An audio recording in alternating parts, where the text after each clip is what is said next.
Hi hello ನಮಸ್ಕಾರ, welcome to Soujanya talks YouTube channel. ನಾನಿವತ್ತು ಆಯ್ಕೆ ಮಾಡಿರುವ ವಿಚಾರ ಫಾಸ್ಟ್ ಟ್ಯಾಗ್ ಬಗ್ಗೆ. ಈ ಒಂದು ಸ್ಟೋರಿಯನ್ನ ವಾಹನ ಸವಾರರು ಯಾರಿದ್ರ ಎಲ್ಲರೂ ಕೂಡ ಮಿಸ್ ಮಾಡ್ತಲೇ ನೋಡಿ, ಯಾಕಂತಂದ್ರೆ ಇದು ನಿಮಗೆ ತುಂಬಾನೇ ಮುಖ್ಯವಾಗಿರುವಂತದ್ದು.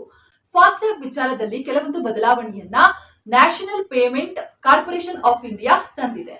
ಹಾಗಾದ್ರೆ ಫಾಸ್ಟ್ ಟ್ಯಾಗ್ ನಲ್ಲಿ ಆಗಿರುವಂತಹ ಬದಲಾವಣೆಗಳೇನು, ಈ ನಿಯಮಗಳನ್ನ ಮೀರಿದ್ರೆ ಏನೆಲ್ಲ ಸಮಸ್ಯೆಗಳಾಗುತ್ತೆ, ಇವೆಲ್ಲವನ್ನ ಇವತ್ತಿನ ವಿಡಿಯೋದಲ್ಲಿ ತಿಳಿಸಿಕೊಡ್ತೀನಿ.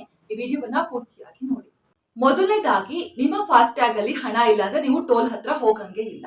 ಒಂದ್ ವೇಳೆ ಫಾಸ್ಟ್ ಟ್ಯಾಗ್ ಝೀರೋ ಬ್ಯಾಲೆನ್ಸ್ ಅಲ್ಲಿ ನೀವು ಹೋಯ್ತು ಅಂತಂದ್ರೆ ನೀವು ದುಪ್ಪಟ್ಟು ದಂಡವನ್ನ ವಿಧಿಸಬೇಕಾಗುತ್ತೆ. ಯಾವುದಕ್ಕೂ ನೀವು 1 ಗಂಟೆಯ ಮುಂಚಿತವಾಗಿಯೇ ಫಾಸ್ಟ್ ಟ್ಯಾಗ್ ನ ರೀಚಾರ್ಜ್ ಮಾಡಿಸಿಕೊಳ್ಳೋದು ಒಳ್ಳೇದು. ಒಂದ್ ವೇಳೆ ನೀವು ಆಮೇಲೆ ರೀಚಾರ್ಜ್ ಮಾಡ್ತೀನಿ, ಅಲ್ಲಿ ಹೋದ್ಮೇಲೆ ರೀಚಾರ್ಜ್ ಮಾಡ್ತೀನಿ ಅಂದ್ರೆ ಖಂಡಿತವಾಗ್ಲೂ ಆಗಲ್ಲ, ನಿಮಗೆ ದಂಡ ಬೀಳೋದು ಗ್ಯಾರಂಟಿ. 1 ಗಂಟೆಯ ಮುಂಚಿತವಾಗಿ ನಿಮ್ಮ ಫಾಸ್ಟ್ ಟ್ಯಾಗ್ ನಲ್ಲಿ ಹಣ ಇರಲೇಬೇಕು. ಝೀರೋ ಬ್ಯಾಲೆನ್ಸ್ ಮಾಡ್ಕೊಂಡಂತೂ ನೀವು ಟೋಲ್ ಹತ್ರ ಹೋಗೋ ಹಾಗಿಲ್ಲ. ಇದು ಮೊದಲನೆಯ ನಿಯಮ. ಇನ್ನು ಎರಡನೆಯದಾಗಿ, ಟೋಲ್ಗೆ ಹೋಗೋಕ್ಕಿಂತ 60 ನಿಮಿಷಗಳ ಮುಂಚೆ ಹಾಗೆ ಟೋಲ್ ದಾಟಿದ 10 ನಿಮಿಷಗಳ ತನಕ ನಿಮ್ಮ ಫಾಸ್ಟ್ ಟ್ಯಾಗ್ ಆನ್ ಅಲ್ಲೇ ಇರಬೇಕು. ಒಂದ್ ವೇಳೆ ಆಫ್ ಆಯ್ತು ಅಂತಂದ್ರೆ ಟೋಲ್ ಸಿಬ್ಬಂದಿಯ ಸಿಸ್ಟಮ್ಗೆ 176 ಸ್ಕೋರ್ ಎರರ್ ಅನ್ನುವಂತಹ ಮೆಸೇಜ್ ಬರುತ್ತೆ. ಈ ಮೆಸೇಜ್ ಸ್ವೀಕಾರ ಆದ್ಮೇಲೆ ನೀವು ಫೈನ್ ನ ಕಟ್ಟಲೇಬೇಕಾಗುತ್ತೆ.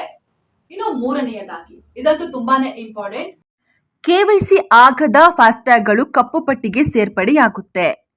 ಈಗಾಗಲೇ ಕಪ್ಪು ಪಟ್ಟಿಗೆ ಸೇರ್ಪಡೆಯಾಗಿರುವ ವಾಹನಗಳ ಫಾಸ್ಟ್ ಟ್ಯಾಗ್ಗಳು ಮತ್ತೇನಾದ್ರೂ ಚಲಾವಣೆ ಬಂತು ಅಂದ್ರೆ ಇನ್ನೂ ಕೂಡ ಜಾಸ್ತಿ ದಂಡವನ್ನ ಕಟ್ಟಬೇಕಾಗುತ್ತೆ. ಇನ್ನು ನಾಲ್ಕನೆಯದಾಗಿ, ಟೋಲ್ ದಾಟಿದ 15 ನಿಮಿಷಗಳ ಬಳಿಕ ಏನಾದ್ರೂ ಫಾಸ್ಟ್ ಟ್ಯಾಗ್ ನಿಂದ ಹಣ ಜಮಾವಣೆ ಆಯ್ತು ಅಂತ ಅಂದ್ರೆ ಈ ಹಣದ ಜೊತೆಗೆ ನಿಮಗೆ ದಂಡ ಕೂಡ ಕಟ್ ಆಗುತ್ತೆ.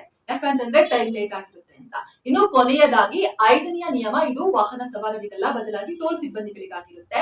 ಟೋಲ್ ಸಿಬ್ಬಂದಿ ಏನಾದ್ರೂ ಹೆಚ್ಚಿನ ಶುಲ್ಕ ಹಾಕೋದಾಗ್ಲಿ ಅಥವಾ ತಡವಾಗಿ ಹಣವನ್ನ ಜಮಾ ಮಾಡೋದಾಗಿರ್ಲಿ, ಈ ತರ ಏನಾದ್ರೂ ಮಾಡ್ತು ಅಂದ್ರೆ ನೀವು ಅವರ ವಿರುದ್ಧ ಕ್ರಮವನ್ನ ತಗೋಬಹುದು.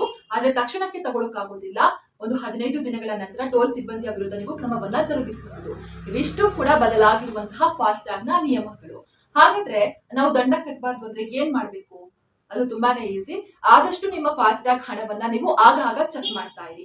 ದೂರಕ್ಕೆ ಪ್ರಯಾಣ ಹೋಗ್ಬೇಕು ಅಂತಂದ್ರೆ ಮೊದಲು ಫಾಸ್ಟ್ ಟ್ಯಾಗ್ ನಲ್ಲಿ ಹಣ ಇದೆಯೋ ಇಲ್ವೋ ಅನ್ನೋದನ್ನ ಚೆಕ್ ಮಾಡ್ಕೊಂಡು ಆ ನಂತರ ಹೋಗಿ.